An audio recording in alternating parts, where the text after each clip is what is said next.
Bienvenue Talkie-Walkie, entrez donc. En 2018, il y a un projet qui a mis un gros coup de projecteur aussi sur ton activité de compositeur. C'est la réinterprétation d'une partie des tubes du label Headbanger, mais en version symphonique, pour les 15 ans du label. Moi, j'ai vraiment envie que tu nous expliques comment est-ce que tu fais pour réécrire la musique des autres. D'abord, on s'est retrouvé avec Pedro autour de son bureau, la rue Ramen, dans le 18e. On a écouté tout le catalogue de Headbanger pour choisir quel morceau rendait bien avec un orchestre. Et en fait, vu que tout le catalogue est très cool, on a sélectionné 42 morceaux. Chez Headbanger, il y a vraiment des artistes divers et variés, il y a des musiques très différentes. Mais en tout cas, ce qui rassemble le tout, c'est que c'est assez mélodique en fait et assez harmonique.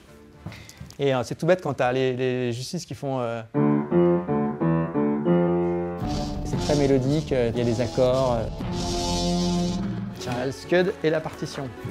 Donc ça, c'est le disque pour les 15 ans du label. Et ça a été mon travail pendant 3-4 mois, tu vois, de tout réécrire. Tu retranscris d'abord les accords et la mélodie et le rythme. Et après, tu dois décider quel instrument va jouer cet objet musical, cette mélodie, quel instrument va jouer la basse. Il faut évidemment rajouter un petit peu des choses parce que tu as 80 musiciens. Et avec Pedro, d'ailleurs, on a décidé de prendre exactement le même ensemble de musiciens que Star Wars, les mêmes instruments. Et on s'est dit aussi que ça allait peut-être jouer sur l'inconscient collectif de tous les films avec lesquels on a grandi. Talkie-Walkie.